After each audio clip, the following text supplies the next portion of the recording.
Mesdames et messieurs, bonsoir. Merci d'avoir choisi le réseau DTL pour vous informer. Tout de suite, le journal en bref. Moustapha Koulicha à la présentation, Abdoulaye Samba à la cabine technique. Hommage à Pape Diouf. Après son décès, les supporters de l'OM au Sénégal se sont recueillis ce matin sur sa tombe au cimetière musulman de Yoff, un recueillement en présence de l'ancien joueur de l'OM, Marcel Desailly. Pour rappel, M. Pape Diouf est le premier Sénégalais à avoir rendu l'âme après avoir contracté la Covid-19. Affaire Ousmane Tounkara, arrêté le 2 mars 2021 aux États-Unis après une plainte ou plusieurs plaintes de son consulat pour terrorisme. Sous contrôle judiciaire, il sera jugé le 11 mai prochain. Il est aussi accusé pour expiration de papier au consulat. Plus de 960 000 hectares de terres octroyés aux multinationales. Les Sénégalais vont bientôt être des étrangers chez eux, attitré pour une chronique Sénéweb. À Touba, un père de famille a traîné son fils en justice. Le jeune homme, âgé de 24 ans, a été arrêté par la police pour violence à ascendant légitime. Le plaignant dit être terrorisé par son fils qui sème la terreur dans son domicile. Jugé au tribunal de Mbacké, le jeune candidat libre aux examens du baccalauréat a écopé de 3 mois de prison ferme. Et puis à Louga, 2 frères ont été attraits hier à la barre du tribunal des flagrants délits de Louga. Ils avaient charcuté un vieil éleveur pour une histoire de divagation d'animaux. Les faits ont eu lieu dans le village de Bondeyara à Keur Momar Sarr. Ils risquent 10 ans de réclusion criminelle. Le délibéré le 12 avril prochain. Bilan journalier Covid-19 sur 1607 tests effectués. 87 sont revenus positifs. Il s'agit de 45 cas contacts et 42 issus de la transmission communautaire. 2 décès et 30 cas graves ont été enregistrés hier. Toutefois, 93 patients ont été déclarés guéris. À l'international, au Niger, alors que des tirs nourris ont été entendus dans la nuit du mercredi 31 dans le secteur de la présidence à Niamey, au Niger, un envoyé spécial de France 24 indique que l'attaque visait le palais présidentiel. Tout porte à croire qu'il s'agit d'une tentative de coup d'État avorté au moment où le président Mohamed Bazoum doit prendre ses fonctions le 2 avril prochain.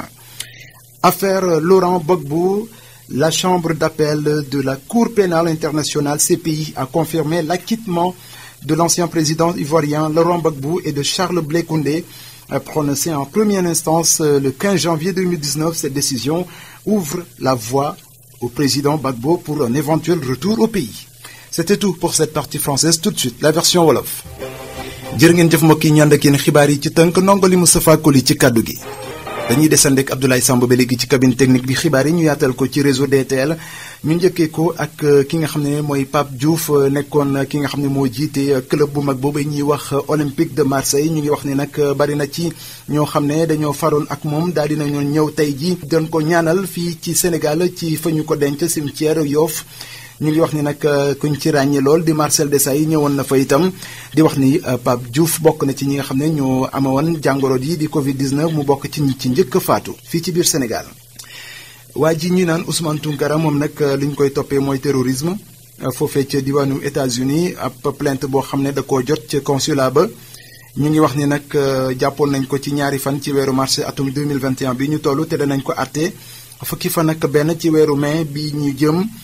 ñu ngi wax ni nag moom la ñu koy toppee itam leneen ci loolee moo di ay papiyam dafa jeex ba noppi amul ndigalu toog te warul te demul daal di renouveler li nga xam ne moo di papier yooyu le ci Seneweb nag ñu ngi daal di titré benn waxtaan lu am solo muy ab chronique ñu jagleel ko suufu Sénégal di wax ni lu toll ci 960 000 hectares yoo xam ne Sénégal da koy jox ay multinationales ba tax na ñu sampab laaj ndax bu yàggee sénégalais du ñu doon ay gan ci seeni biir dëkk. ba léegi mbokk yi ñu wëyal ci tënk fii ci Touba benn wayjur bu góor moo daal di yóbbu police doomam boo xam ne dafa wax ni da koy xoqatal foofee ca këram. loolee nag mu doon lu doy waar jamono ji sax ñi ngi wax ni xale ba àtte nañ ko ca tribunal bu Mbacké ba tëj nañ ko 3 weeru kaso yoo xam ne faw mu tëdd ko. li ci gën a doy waar mooy xale bi sax jot naa def bac 3 yoon waaye mujj ko am mu nar a doon encore candidat libre fu mu toll nii nag mu ngi ca kaso.